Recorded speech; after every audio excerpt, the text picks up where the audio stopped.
Solutions. Solution में आपका last lecture abnormal molecular masses. आपने अब तक देख लिया कि कोलिगेटिव प्रॉपर्टी जो है वो यूज़ क्यों की गई थी। वो इसलिए यूज़ की गई थी ताकि आपके पास कोई भी अननोन सब्सटेंस अगर आप ढूंढ लाओ तो उसका मॉलिक्यूलर मास निकाला जा सके। लेकिन एक दिक्कत आई, आपने जो मॉलिक्यूलर मास कैलकुलेट करके निकाला और जो सच में ऑब्जर्व हुआ उसमें कई बार डिफरेंसेस आए, और जब डिफरेंसेस आए तो इसका मतलब आपकी कोलिगेटिव प्रॉपर्टी में कुछ ना कुछ शॉर्टकमिंग है, और उसी को हमारा सिलेबस डिफाइन करता है एब्नॉर्मल मॉलिक्यूलर मासेस, कि जब मासेस आपके पास नॉर्मल नहीं है। एब्नॉर्मल मॉलिक्यूलर मासेस को निकाला कैसे जाएगा, उसकी एप्लीकेशंस कैसे होंगी, कोलिगेटिव प्रॉपर्टीज पे फर्क क्या पड़ेगा, वही आपको इस लेक्चर में देखना है। काफ़ी इंपॉर्टेंट है। आपकी सारी कोलिगेटिव प्रॉपर्टीज एक तरफ और ये आई वाला फैक्टर जो उनके साथ क्लब हो जाएगा ये एक तरफ। तो यहाँ से न्यूमेरिकल्स आपके पास बहुत अच्छे बनेंगे, बहुत आसान से बनेंगे। अब चैप्टर शुरू कर लेते हैं। आपके पास जो कोलिगेटिव प्रॉपर्टीज थी वो क्या थी, सबको पता है। सेट ऑफ प्रॉपर्टीज थी जो नंबर पे या मोलर कंसंट्रेशन पे डिपेंडेंट है। चार थी, relative lowering of vapour pressure, elevation in boiling point, depression in freezing point, और सबसे बेस्ट ऑस्मोटिक प्रेशर। अब ये जो चारों कोलिगेटिव प्रॉपर्टीज थी, इन चारों कोलिगेटिव प्रॉपर्टीज के अंदर क्या रिक्वायरमेंट थी, ये किस कंडीशंस में आपके पास यूजफुल थी या एप्लीकेबल थी। तो पहली कंडीशन क्या थी आपके पास, सबसे पहली कंडीशन थी यहाँ पर आपके पास कि इन प्रॉपर्टीज के लिए जो सॉल्यूशन आपने प्रिपेयर किया है वो सॉल्यूशन हमेशा होना चाहिए डाइल्यूट, मतलब सॉल्वेंट का अमाउंट सॉल्यूट के मुकाबले काफ़ी ज़्यादा हो। दूसरा, आपके पास जो भी सॉल्यूशन है वो नॉन इलेक्ट्रोलाइट हो, मतलब उसके अंदर आयनिक बॉन्ड्स ना हो, उसके अंदर चार्ज्ड आयंस ना हो। और तीसरा कि भाई वो ना तो एसोसिएट हो, जब सोल्यूट को सॉल्वेंट के अंदर मिलाया है तो सॉल्यूट के पार्टिकल सॉल्वेंट के साथ या खुद के अपने सॉल्यूट के पार्टिकल के साथ ना तो वो जुड़े और ना वो टूटे आयंस के अंदर या दूसरे मॉलिक्यूल्स के अंदर। अगर ये तीन कंडीशंस एप्लीकेबल है तो हमारी कोलिगेटिव प्रॉपर्टीज मास जो देंगी वो एग्जैक्ट प्रिसाइजली ठीक देंगी। लेकिन अगर इनमें से एक भी कंडीशंस आपके पास वेरी हुई तो बेटा जी आपका जो मास है वो अलग आएगा, और जो सच में मास होना चाहिए था वो एक अलग वैल्यू होगी। सेकंड, आप इस चीज को नहीं भूल सकते कि कोलिगेटिव प्रॉपर्टीज और मॉलिक्यूलर मास दोनों एक दूसरे के हमेशा अपोजिट होते हैं। कोलिगेटिव प्रॉपर्टीज की वैल्यू बढ़ेगी तो आपके पास मॉलिक्यूलर मास ऑब्वियस सी बात है कम रहा होगा, मॉलिक्यूलर मास ज्यादा रहा होगा तो कोलिगेटिव प्रॉपर्टीज की वैल्यू कम रहेगी। ये हमेशा एक दूसरे के इनवर्स चलते हैं। फॉर एग्जाम्पल, मान लो आपके पास कोई ऐसा कंपाउंड है जिसका मॉलिक्यूलर मास ज़्यादा है, तो भाई आपके पास उसका ऑस्मोटिक प्रेशर कम रहेगा। कोई ऐसा मॉलिक्यूल है जिसका मॉलिक्यूलर मास कम है तो उसका ऑस्मोटिक प्रेशर ज़्यादा, मॉलिक्यूलर मास ज़्यादा तो ऑस्मोटिक प्रेशर कम। ये बिल्कुल एक सिंपल सा एग्जाम्पल था चीज़ को समझाने के लिए। नेक्स्ट, अब आपके पास अब इस मास को आपको करना है ठीक। ये कंडीशनों में भी अगर आपके पास आ जाए, इजी मेथड्स है, तो आपको इनको करना है ठीक। और तो इनको ठीक करने के लिए आपने एक नया फैक्टर आया, हम क्या वेंट हॉफ सर लेके आए, और इस फैक्टर का नाम क्या था, वेंट हॉफ फैक्टर। डिनोट किया जाता है आई से। आई भाई मैथ के अंदर भी था, आयोटा कॉम्प्लेक्स नंबर्स में, केमिस्ट्री में भी आ गया है आई की फॉर्म में, लेकिन यहां पर ये क्या है, went half factor. Went half factor क्या है आपके पास, वेंट फैक्टर वो फैक्टर है जिसको अगर आप कोलिगेटिव प्रॉपर्टीज के साथ मल्टीप्लाई कर दोगे तो आपके मॉलिक्यूलर मासेस की वैल्यू ठीक आएंगी, इरिस्पेक्टिव ये कंडीशंस फॉलो बेशक ना हो रही हो। तो अब आपकी कोलिगेटिव प्रॉपर्टी आई आने के बाद क्या बन जाएंगी, तो आपके पास relative lowering of vapour pressure delta P upon में P naught, lowering in vapour pressure divided by pure vapour pressure किसके इक्वल हो जाएगा, i into mole fraction of solute. Delta T B elevation in boiling point is equal to i into K B into M. Delta T F is equal to i into K F into M. Delta pi is equal to i C R T, और सबसे best colligative property है osmotic pressure. अब मुद्दे की बात है, आई तो पता चल गया, आई है क्या, इश्यू ये है कि आई को निकालोगे कैसे। आई की वैल्यू तो निकालनी है, हमें ये पता चल गया कि भाई गड़बड़ आ रही है, ये पता चल गया क्यों आ रही है। अब बात यह है कि उस गड़बड़ को सोल्व किया आई ने, अब आई को कैसे सोल्व किया जाएगा। तो आई को सोल्व करने के आपके पास दो मेथड्स होंगे। कौन कौन से, एक यूजिंग मासेस, जो मास आना चाहिए था वो और जो मास आया है वो, ठीक है जी, उन दोनों का रेशो लेके। और सेकंड है आपके पास यूजिंग अल्फा। अल्फा वर्ड तो आपने इक्विलिब्रियम में काफ़ी ज़्यादा सुन रखा है। अल्फा या तो डिग्री ऑफ डिसोसिएशन अगर मॉलिक्यूल टूटते हैं तो, या फिर डिग्री ऑफ एसोसिएशन को अगर मॉलिक्यूल जुड़े हैं तो को डिनोट कर रहा है। अल्फा क्या है बेटा आपके पास, आइदर डिग्री ऑफ डिसोसिएशन और डिग्री ऑफ एसोसिएशन। अब मासिस की हेल्प से आप आई को कैसे निकालोगे, तो देखो भाई नॉर्मल मोलिकुलर मास जो भी आपके पास आया है divided by observed molecular mass, आपने रिएक्शन की, नॉर्मल मोलिकुलर जो होना चाहिए था, ऑब्जर्व मतलब जो आपने ऑब्जर्व किया, उन दोनों का रेशियो ले लो तो आपके पास क्या आ जाएगा आई। ठीक है जी, याद रखने की तरीका, क्योंकि भी नॉर्मल और ऑब्जर्व यहाँ तो ईजी लग रहा है कि हाँ भाई नॉर्मल मतलब जो हो और ऑब्जर्व जो आपने ऑब्जर्व किया है, दोनों का रेशियो ले लो, आ गया जयराम जी की।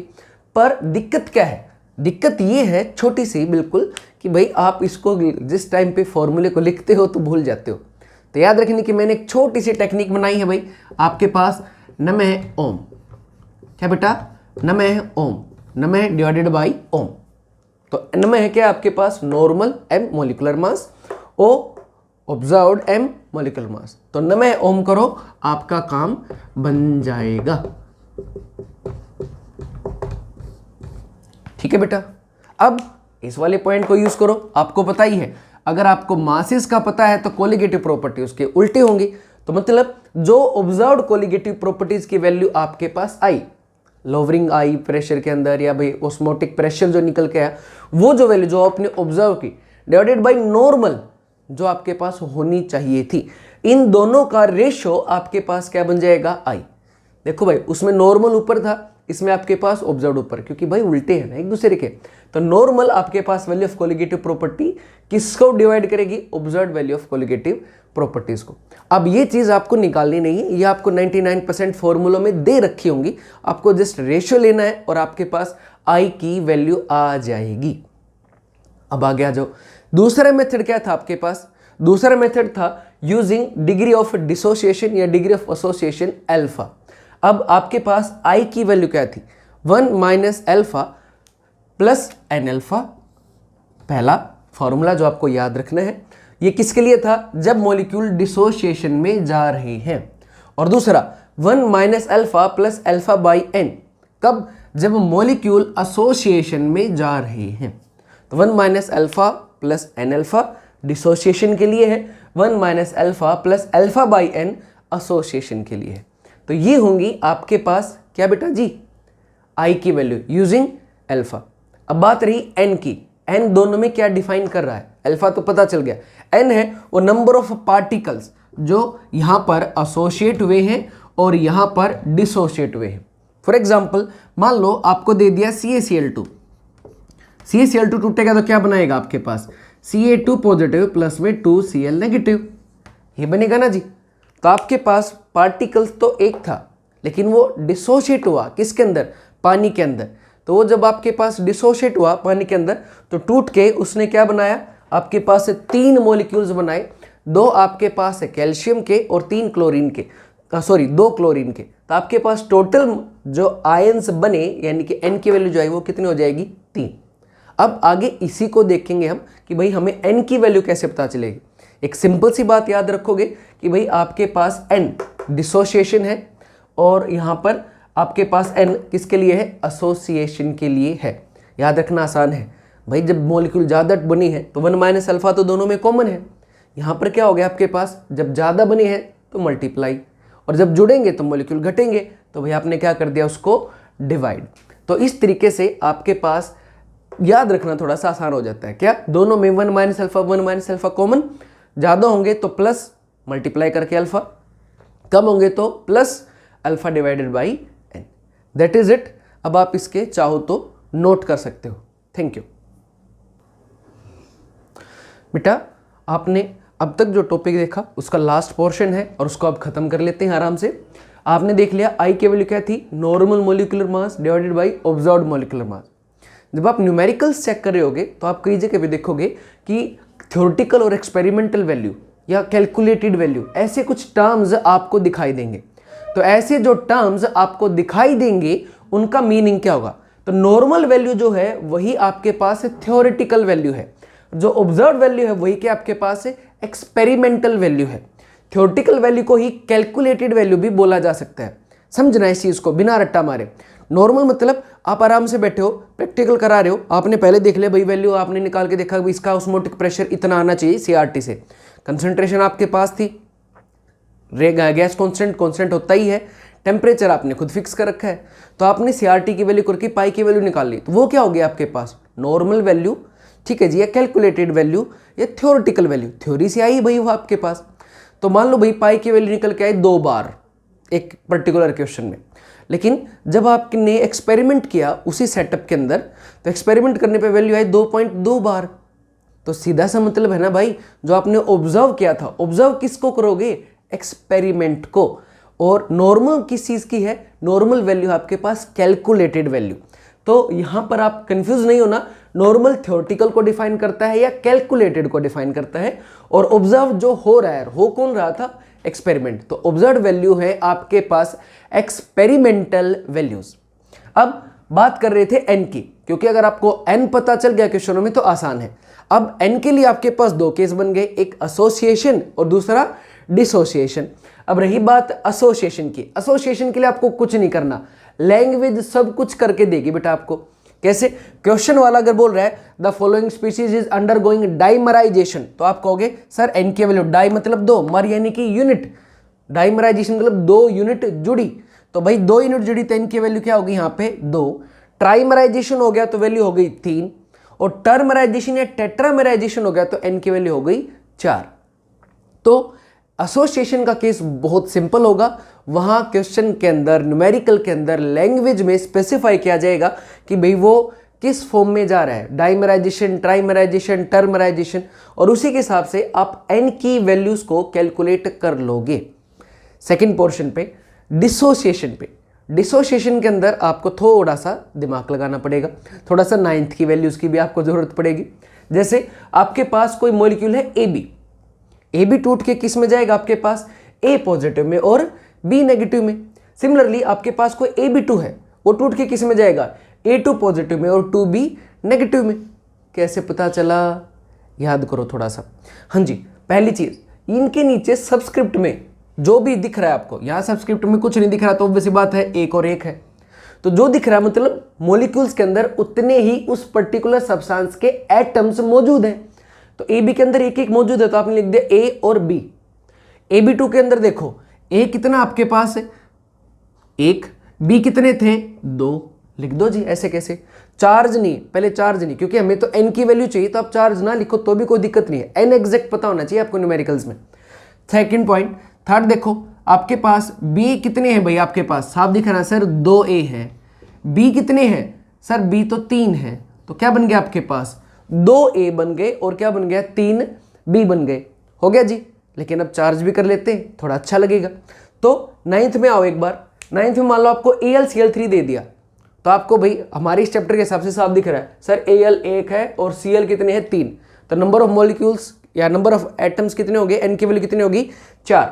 मुद्दे पे सर चार्ज कैसे आया, तो 9th में आपने क्रिस क्रॉस मेथड किया था, जो भी वैलेंसीज थी, चाहे इलेक्ट्रोवैलेंसी चाहे कोवैलेंसी, चार्ज हो या अनचार्ज हो, आपने क्या कहा था सर एल्यूमिनियम की 3, क्लोरीन की 1, दोनों को क्रिस क्रॉस करो, तो एल्यूमिनियम क्या बन जाएगा आपके पास 1 और Cl क्या बन जाएंगे आपके पास 3। तो अब उसी का उल्टा कर लो ना भाई, क्या जो इसका आपके पास क्या है नंबर, वो इसका चार्ज होगा, और जो इसका नंबर है वो इसका चार्ज होगा। देखो ना बेटा, देखो इसका नंबर कितना है B का 3, तो ये चार्ज किसका हो गया आपके पास A का, आगे वाला पॉजिटिव ही बना के चलते हैं हम हमेशा, पॉजिटिव। अब A का नंबर कितना था आपके पास 2, जो A का नंबर होगा वो B का क्या हो जाएगा चार्ज, तो क्या बन जाएगा 3B नेगेटिव।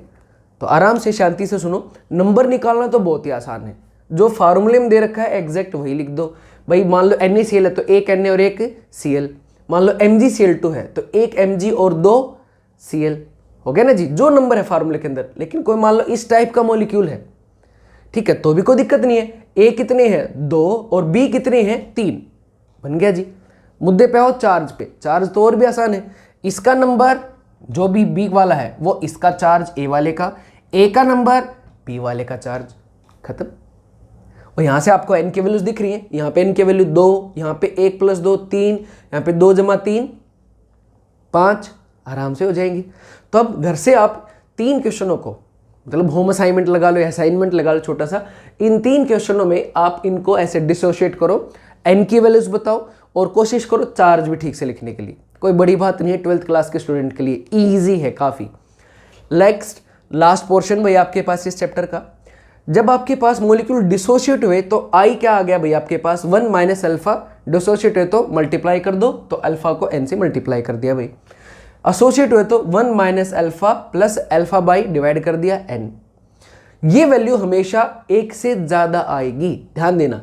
डिसोसिएशन में i की वैल्यू हमेशा 1 से ज़्यादा आएगी, जबकि एसोसिएशन में i की वैल्यू हमेशा 1 से कम आएगी।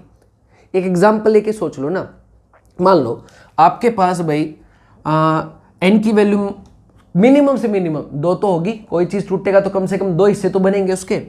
तो आप सोच के देखो, आपके पास n की वैल्यू है एक हाइपोथेटिकल क्वेश्चन में 2, तो क्या हो गया 1 - अल्फा, n की वैल्यू होगी 2, तो क्या बन गया 2 अल्फा। तो आपको इसको सोल्व करो तो क्या बन गया, 2 में से 1 गया 1, 1 + अल्फा। अब मॉलिक्यूल कितना ही कम टूट रहा हो, चाहे 1% टूट रहा है, तो भी अल्फा की वैल्यू क्या आएगी 0.01, अल्फा वही बन जाएगा। 10% टूट रहा है तो क्या हो जाएगा 10/100 0.1%। 25% टूट रहा है तो कितना हो जाएगा 0.25%। तो भाई इतना समझ में आ गया ना, एक में कुछ ना कुछ जुड़ेगा और एक में कितना कम जुड़ ले वो 1 से तो बड़ा ही होगा। सिमिलरली अब एसोसिएशन के बाद डिसोसिएशन के केस, डिसोसिएशन के बाद एसोसिएशन के केस पे आ जाओ बेटा, वो भी ऐसा ही होगा। समझो, मान लो आपके पास कम से कम 2 मॉलिक्यूल तो चाहिए जुड़ने के लिए, मिनिमम से मिनिमम 2 मॉलिक्यूल तो जुड़ने के लिए आपको चाहिए। तो क्या होगा 1 - अल्फा प्लस अल्फा/2 हो गया ना जी। अब अल्फा में से अल्फा/2 घट गया तो आपके पास क्या जाएगा 1 - अल्फा/2। तो भाई एक में से कुछ ना कुछ तो घटेगा, कुछ ना भी हो। अल्फा मिनिमम से मिनिमम 2 था और अल्फा मतलब डिग्री ऑफ डिसोसिएशन, मान लो सिर्फ 10% ही मॉलिक्यूल जुड़े हैं तो अल्फा की वैल्यू कितनी जाएगी 0.2, है ना। तो सीधी बात ये समझ में आई कि भाई एक में से कुछ भी घटा तो 1 से कम ही रहेगा। तो भाई एसोसिएशन में आई की वैल्यू हमेशा <<1 रहेगी और डिसोसिएशन में 1 से ज़्यादा, टूटा तो ज़्यादा, जुड़े तो कम। अब कई बार इसका रिवर्स क्वेश्चन करा लेते हैं सीबीएसई में भी और अच्छे एग्जाम्स में भी। वो क्या करते हैं, आपसे किसी भी क्वेश्चन में आई की वैल्यू निकलवा लेते हैं किसी भी डाटा से। सीधा क्वेश्चन में आपके पास मान लो दे दिया भाई पाई की वैल्यू दे दी, भाई कंसंट्रेशन दे दी, आर और टी तो आपको ऑलरेडी गिवन है, और इसमें आई की वैल्यू निकलवा लिया आपसे किसी तरीके से, या आपसे डेल्टा टी बी = आई × के बी × एम, ये दे दिया, ये दे दिया, ये दे दिया, आपसे आई की वैल्यू निकलवा ली। आई की वैल्यू निकलवाएगा नहीं, वो डायरेक्ट पूछेगा कि ये जो पर्टिकुलर मॉलिक्यूल था इसकी नेचर कैसी है। अब यहाँ पे हमारा दिमाग घूम जाता है, नेचर का क्या मतलब है, अरे कुछ नहीं है, ये रिवर्स है। हमें पता है कि आपके पास आई की वैल्यू 1 से ज़्यादा आई तो मॉलिक्यूल भाई पक्का टूट रहे थे, डिसोशिएट हो रहे थे, और आई की वैल्यू <1 आई तो मॉलिक्यूल पक्का आपके पास जुड़ रहे थे। तो जब वो नेचर की बात कर रहा है तो इसका मतलब वो ये पूछना चाह रहा है कि आपके जो सोल्यूट पार्टिकल्स हैं जिसका आपको मास निकालना है उनकी एक्चुअल नेचर कैसी है, जुड़ने की है या टूटने की है। Means either they are undergoing association और डिसोसिएशन। That's it. आपको नोट्स बनाने हैं तो आप बना सकते हैं।